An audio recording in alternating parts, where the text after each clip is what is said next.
beach is important to Grange students. People will stop enjoying our beach if we don't start looking after our wetlands and coast. The wetlands and the coast are connected through rivers, creeks and the ocean. Dirty stormwater with all the pollution goes into the wetland where it gets cleaned up. The stormwater affects the seagrass in two ways.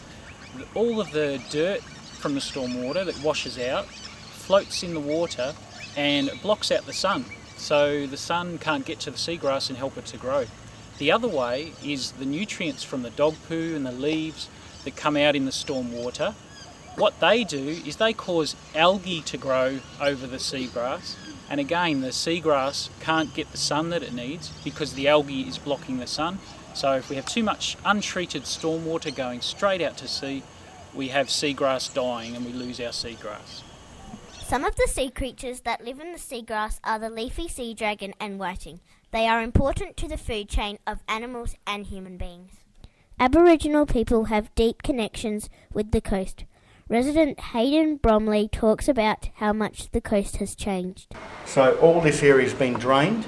There used to be a whole range of sand dunes which run right along the top, right along the edge, and between the sand dunes and the reed beds there was the Port River, and the reed beds emptied into the Port River on the northern end and on the southern end into the Padawalunga.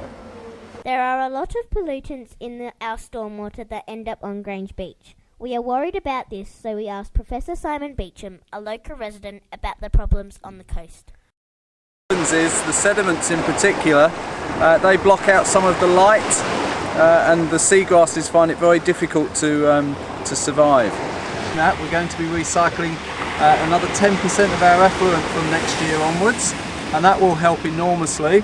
But then what can we do individually? Well, there's two things. We can recycle more of our stormwater and that will help, but we can also treat that stormwater.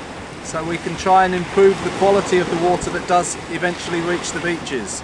So I'm very confident that people want to do these things, and I think the beaches will be much better in the future.